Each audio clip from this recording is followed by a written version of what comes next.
Welcome, foolish mortals, to another episode of the HitchHiking Hosts Show.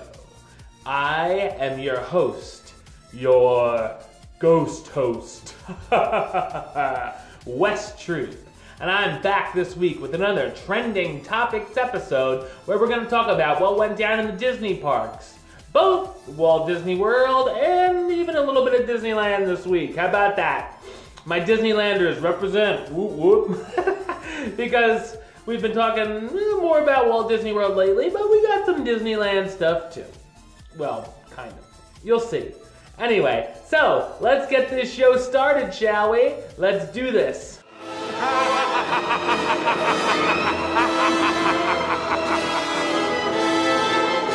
Alright, so first up, we're going to start over in Disney's Hollywood Studios and Disneyland. I told you I promised it. We have a little minor update for Star Wars Land, which of course is coming to those parks on both coasts. It was noted the land will take on a whole new dimension after dark. An image was released giving a better idea of what the land will look like, including one of its signature rides that will let you pilot the Millennium Falcon. We knew all about that, but we get a little bit of a better look at it. Look at this picture. Check it out. If you're watching the video version, if you're listening to the podcast version, well, then imagine a land in your mind that has a Millennium Falcon in it. Anyway. While work is underway, there is no official announcement when that section of the park will open. Also in an update for fans of Star Tours The Adventures Continue, listen up, Walt Disney Parks and Resorts Chairman Bob Chapek announced a new adventure based on elements from Star Wars Episode 8 will be coming to the attraction sometime in the future. Probably next year before the movie opens, one would assume.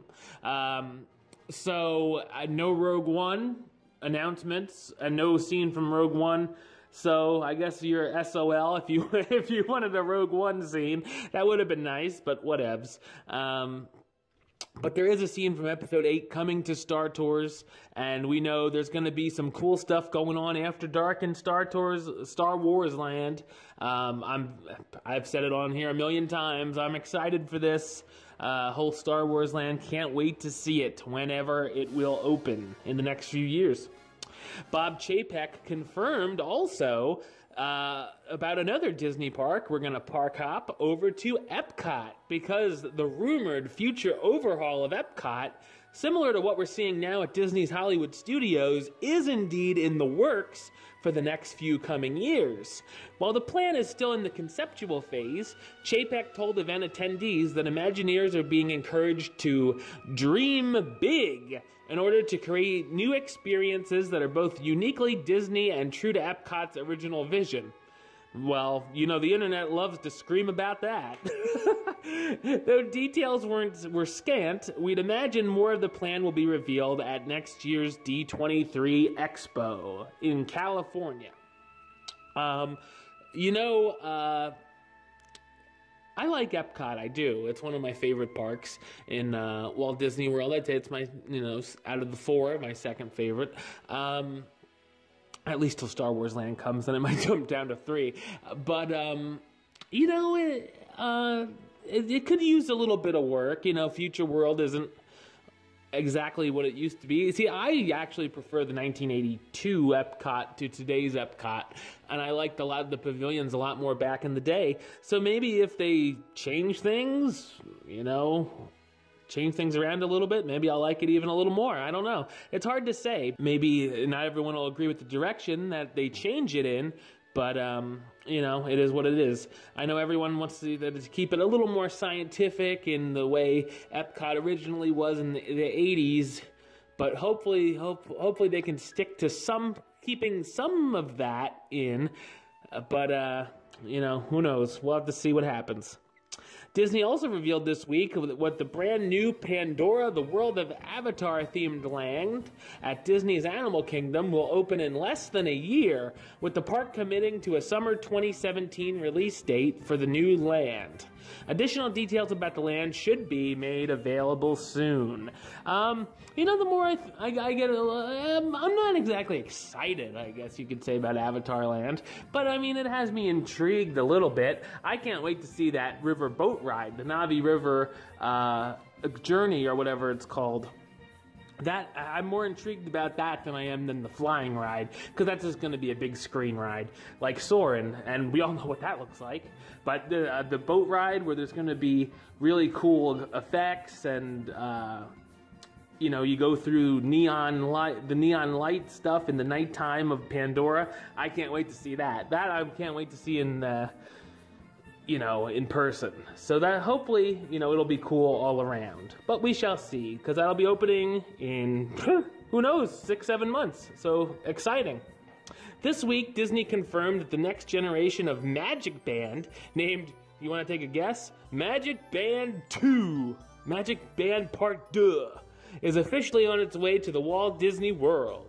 Though the new devices will basically be identical in function to the current Magic Bands in use around the resort, they will sport a whole new look, and a removable icon that will be installed in keychains, lanyards, and more. What more? We don't know. So, you know, I'm a fan of the Magic Band. I think they work fine. You know, at least I've never had any problems. I know a whole lot of people who did, but luckily I didn't have that happen. Now I just jinxed myself for the next trip. Yeah, I like that they're coming up with new looks for them, because, you know, they're kind of to wear. But, you know, it didn't really bother me. But, you know, with new looks and the icons that can be installed in keychains, that sounds really cool. So you can just, like, sort of like, boop, boop. You know, just take out your little keychain. Just don't lose it on the ride. But, yeah, you know, more about this will be coming out when Magic Band 2 launches. And I'll have more info on that. But just know there's a new look for the Magic Band coming very soon.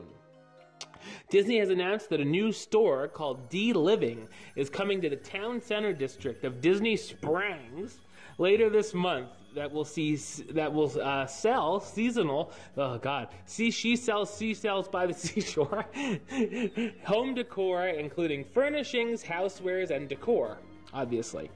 This store officially opens November 23rd, just in time for the Black Friday Madness. That's tomorrow that store opens. Cool.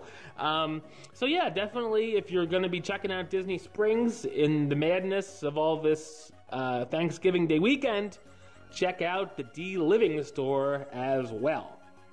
The brand new Starbright Holiday. Now, guys, before I go on with this, I was talking about the little drones entertainment we were talking about last week. Well, I turn on the news the next night and they're like, oh, look at this at Walt Disney World. I'm like, on the news? Yeah, it made the news. Here in Ohio, oddly enough. The brand new Starbright Holidays, an Intel collaboration show, begins technical rehearsals at Disney Springs earlier this week and officially opened on November 20th. Show times for the new drone-based show are 7 p.m. and 8:30 p.m., with viewing available all along the waterfront on the west side. I wonder if Marlon Brando will show up for on the waterfront, the landing, and the marketplace districts.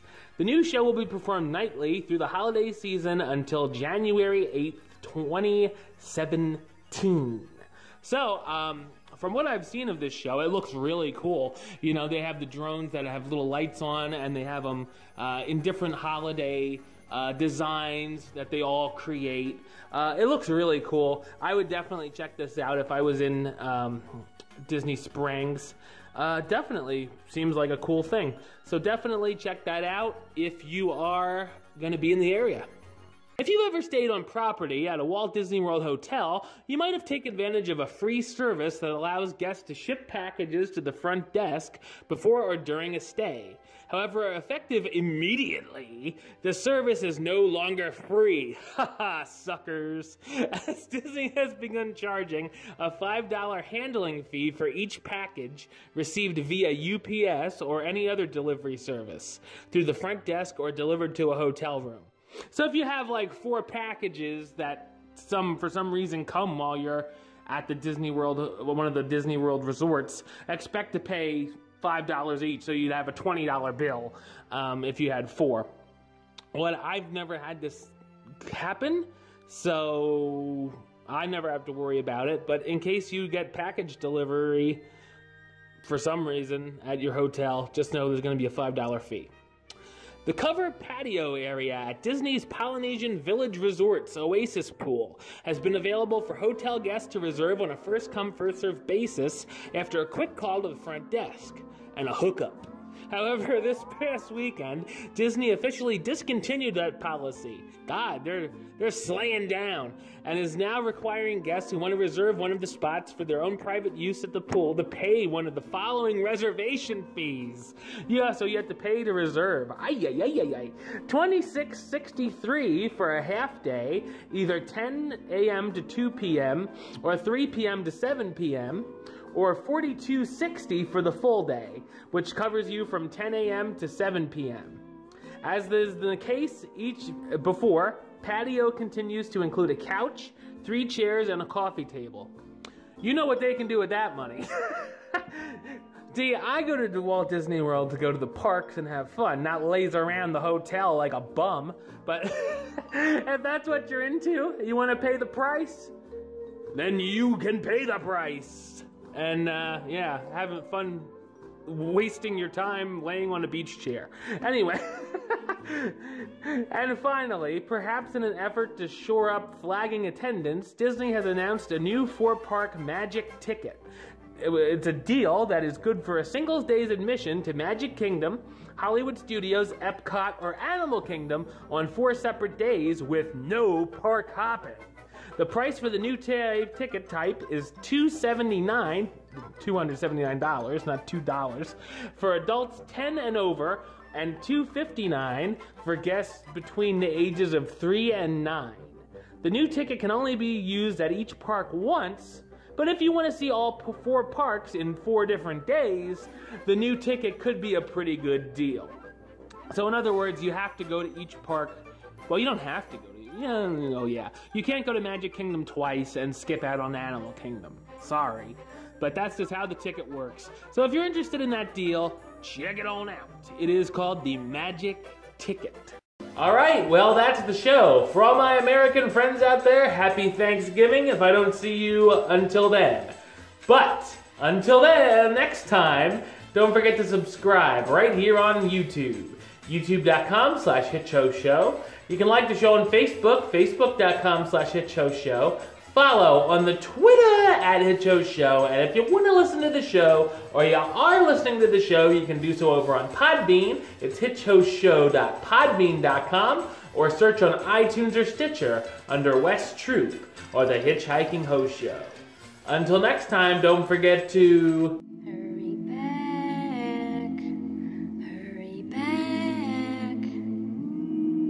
for the next episode. See ya.